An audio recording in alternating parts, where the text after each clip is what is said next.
They sold my car, my ticket to independence, and blew the money on a handbag. Not a medical bill, not overdue rent, a handbag with a name you're supposed to whisper like a prayer. I stood in the driveway where my hatchback should have been and felt the world tilt, slow, and go silent the way a room does before an argument. They sold my car. I hadn't even known it was for sale. In our house, my sister's wants were emergencies. My needs were errands that could wait. We'll call her Nora. If Nora wanted a new phone because the camera made her look flat, we drove to the mall before dinner. If I needed $20 for a field trip, I was told to plan better. We had birthday cakes and vacation photos in front of the same lighthouse every July. The ledger under those smiles always tilted toward Nora. Dad said he was keeping the peace, which mostly meant backing the person least likely to scream. Mom said she understood girls, which turned out to mean she understood the version of girlhood she wished she'd had. I learned to make myself small and useful. Summers, I mowed lawns, stacked shelves at a grocery store where the manager called everyone buddy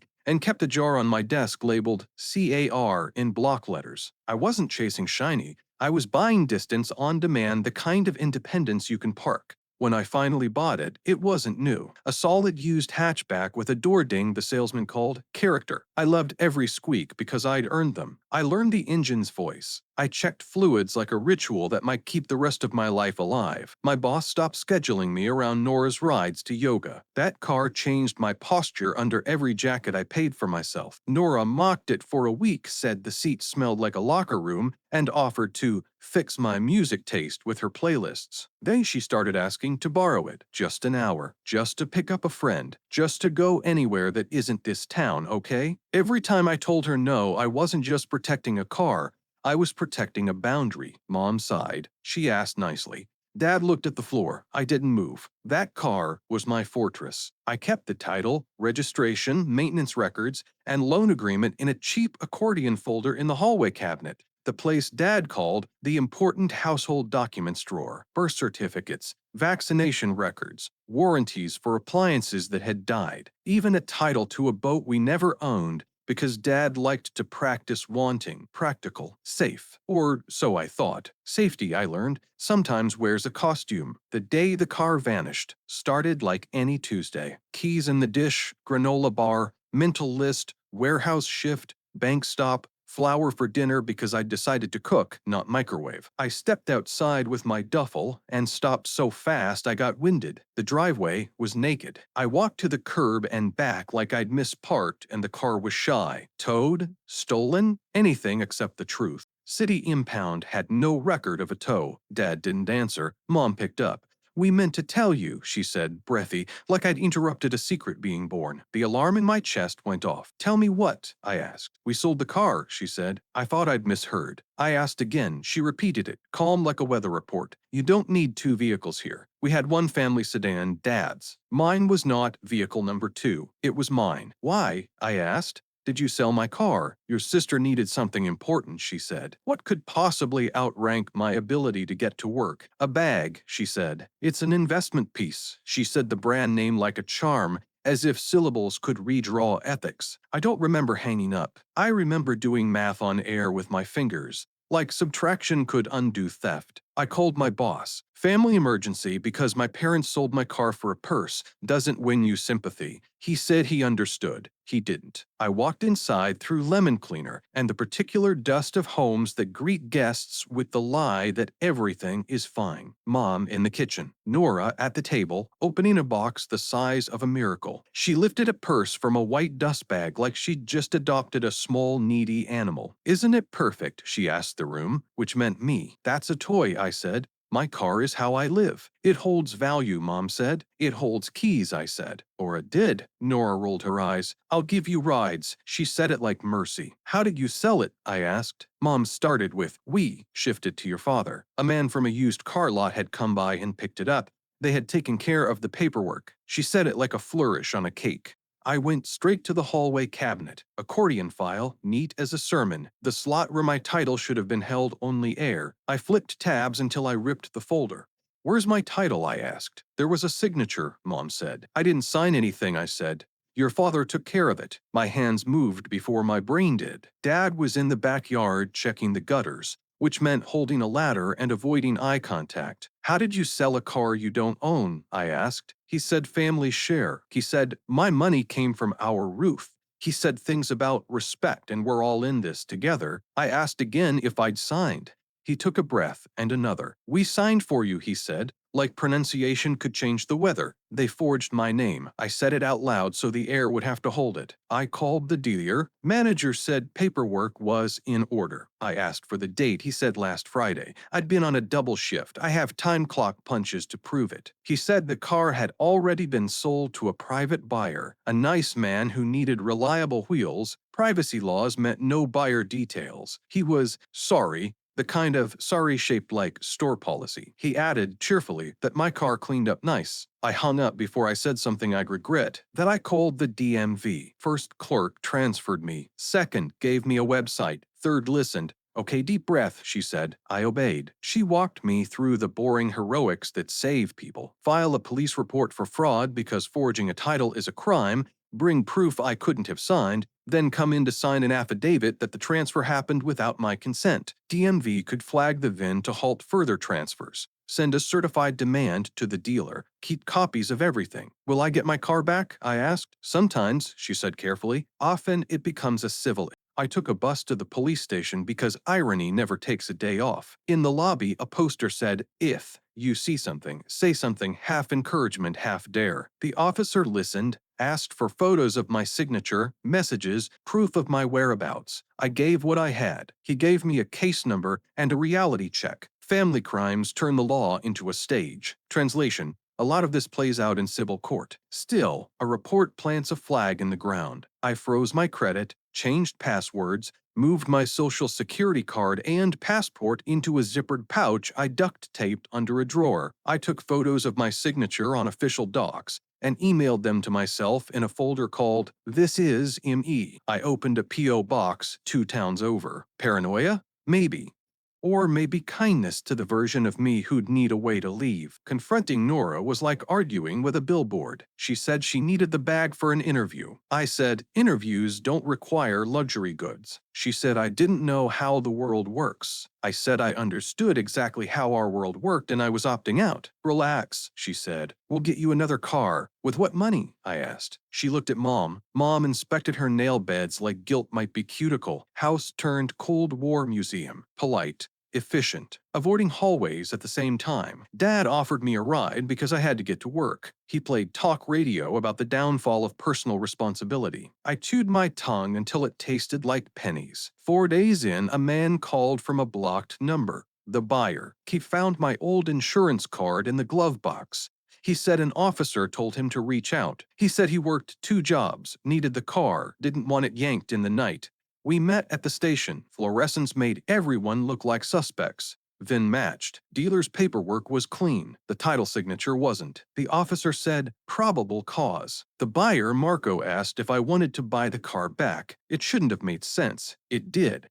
I borrowed from a friend I hadn't taught myself to be ashamed around and emptied my tiny safety cushion. We wrote a handwritten agreement, stood under buzzing lights, and swapped cash for keys while a patrolman watched so the story didn't bend again. When I put my hands on the wheel, the car smelled like pine tree chemicals that pretend to be a forest. I let my forehead rest on my knuckles and breathed. The buyer agreed to bring it back. I parked across the street, not in the driveway, and photographed the car from every angle. Emailed the pictures to myself because I didn't trust my own house. Inside, I told my parents this wasn't a conversation. It was a set of statements. I'd filed a police report. I'd signed a DMV affidavit. I'd be filing a civil claim for the loss. What I'd paid to redeem my own car. The gap between real value and the dealer's lowball, my fees, and the novelty surcharge for when Mom called the purse an investment piece. They said families don't take families to court. I said families also don't forge signatures. Then I closed my door without slamming it because I wanted to remember the sound of restraint.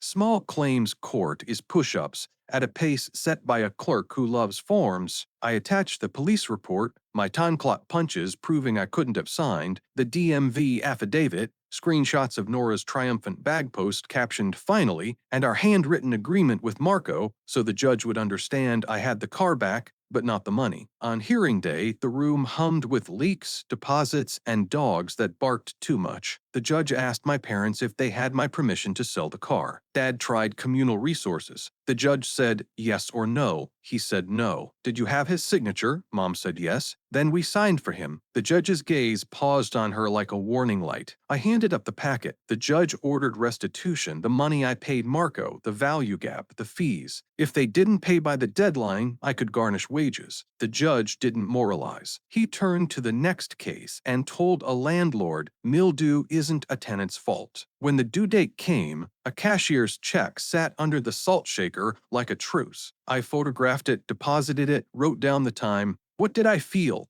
Not victory, not relief, a tired, cordless quiet. Dad sulked, there's no better word. Mom cried because paper told her she was wrong when feelings had always told her she was right. Nora called me a thief for using the system. I didn't argue. Arguments have calories you never get back. A neighbor brought muffins, which is how our street does triage. I ate one and called it dinner. The car needed a new battery. A chip in the windshield spidered because I hadn't been there to fix it when it was small. I changed wipers and stared too long at handprints that weren't mine. I made a spare key and left it with a friend 3 blocks away. I bought a squat fireproof safe and bolted it to my closet floor. Title, registration, passport, birth certificate, Social Security card, the court order inside. I relabeled the hallway file, not yours, because petty, when pointed correctly, is offense. I drew hard lines, but the story didn't end with a check and a safe. It learned new tricks. Twist. Dad found the spare key. I changed the locks and reprogrammed the fob. 10 minutes at a locksmith cost less than a second act of betrayal. The shop owner told me he sees this, more than you'd think, families treating keys like opinions. I added a simple tracker, the kind you pair with your phone not because I thought they'd steal it again,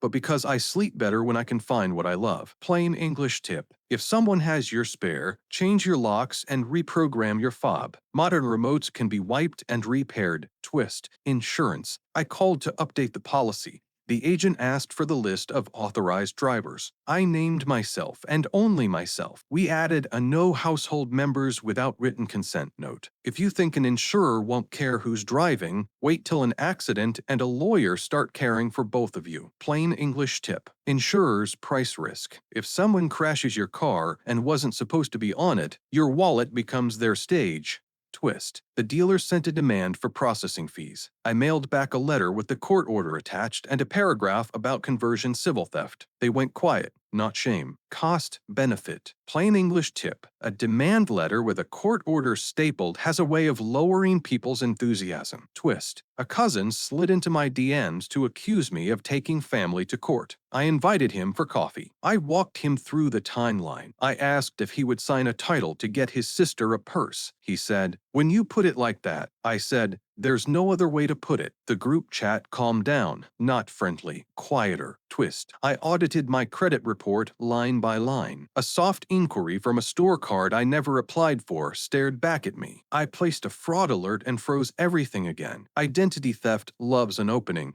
I used to think this was paranoia. I've upgraded it to hygiene. Twist. Safe deposit. I rented 2 keys, only mine. Inventory. Titles, the passport, a backup drive with scans. The safe at home holds the working set. The bank box holds the if the house burns set. I showed no one where it is. This isn't secrecy, it's adulting. Twist. The purse. Nora tried to resell it. Luxury resale groups saw right through the backstory. She lowered the price and lowered it again. It became what expensive mistakes become when reality shows up. A thing you can't carry without also carrying the story attached to it. She finally stopped bringing it to breakfast. Twist. Therapy. Not because I was broken, but because betrayal is a weight belt that makes even normal days heavier. I learned that boundaries aren't punishments. They're fences that keep gardens from becoming deer buffets. I learned why I kept wanting to explain myself to people who'd taught me they weren't listening. Legal clarity. Moments. I wish someone had handed me on a card. Forgery is not a family disagreement. It is a crime. Even if the DA doesn't press charges, filing a police report still matters. Dealers take titles at face value. Unless a clerk spots something off, the process rolls forward. Your fix is paperwork. File a police report, then a DNV affidavit, Then a civil claim. A bona fide buyer is not the villain. That means an honest buyer who didn't know about the mess. That's why a buyback was the fastest bridge back to my life. Replevin versus conversion. Replevin means getting the actual thing back. Conversion means getting money for a thing someone wrongfully controlled. Small claims usually prefers conversion because money is easier to argue about than a vend. A notary stamp is not truth serum. It only confirms someone showed ID and signed. It does not prove clear judgment or free will. DMV affidavits are intentionally boring. That boredom is the keel that keeps your story steady when the wind hits. Months passed. We became roommates who shared a last name. Dad asked me to help clear the garage. I declined, scheduled time for his appointment instead, and kept it. Mom asked for a ride. I said yes with a start and end time. Nora asked for a lift to a party. I said no. The world didn't end. The air conditioner finally clicked off. I realized we'd been shouting to be heard over it. One evening, Mom knocked and came in holding a small box from a mall jeweler. I braced out of reflex. She opened it. A cheap but pretty locket. Inside, a photo of me the week I brought the car home. Both of us proud and younger. We were wrong, she said. Not sorry, not a performance. Just 3 words that sat on the air like birds you don't want to startle. I nodded. I put the box on my dresser. I didn't cry. I did something that looked like breathing. Forgiveness showed up like a house guest with its own pillow. I didn't invite it to my bed. I let it sleep on the couch and didn't redecorate. Forgiveness without forgetting. Forgetting is dangerous. Forgiveness makes rent affordable on your own nervous system. Sundays, I drive early when roads are empty except for people who forgot bread and people who forgot bedtimes. I drink coffee from a thermos and count runners doing circles that somehow add up to a life. I run numbers about moving out. They add up slowly, the way stone walls add up to borders. I will go, not to flee, to choose. Before I do, I finish closing the loops. I wrote a letter to my parents, printed and signed, stating clearly, no access to my property, accounts, or documents. Any attempt will be reported. It isn't a threat, it's a map. I replaced the hallway file with coupons and takeout menus. If someone steals something, let it be half-off pizza. I set text alerts for every account. New login, new device, new charge, new transfer. My phone tattles. I thank it. I asked HR to add a note to my file. No verification of personal info without a callback. Social engineers hate callbacks. I put the VIN on a title monitoring service. Some counties offer it free. Use it if yours does. I drive past the used lot sometimes by accident and sometimes on purpose. The flags whip in wind. The salesmen drink burnt coffee. The cars line up like stories you can buy. I don't hate the place. It's just a building where someone else hands over keys. The car makes a faint rattle at 40. Mechanic says it isn't a problem and isn't going anywhere. I like it. Scars you can hear. I keep the locket where I can see it. Not for sentiment, for calibration. It says, remember who decided to stand up. If you're dealing with your own version of a sold car, a bank account emptied as a loan, a card borrowed without asking, a keepsake that vanished and reappeared on someone else's wrist, listen. You're not dramatic. You're not crazy. The people who say it's just money are often spending yours. The people who say calm down are often standing near a fire with lighter fluid. You can be calm and firm, kind and clear. You can love people and make it impossible for them to sell your life for parts. When I move out, and I will, I'll take the safe, the car, the locket, and the map I drew myself. I'll leave a hallway file full of coupons. I'll leave a note on the kitchen table that says, I love you. Do not touch my things. Then I'll lock the door behind me, not to keep anyone in or out. To begin, protect yourself. Tip plain English, not legal advice. Keep titles registrations out of communal drawers. Store originals in a bolted home safe or bank box. If family sells or reassigns your property, file a police report and a DMV affidavit immediately. Freeze credit and use small claims for conversion, money you lost. Add title credit alerts. Restrict authorized drivers and reprogram keys fobs. Paper won't stop betrayal, but it will put rails on it. Stay safe.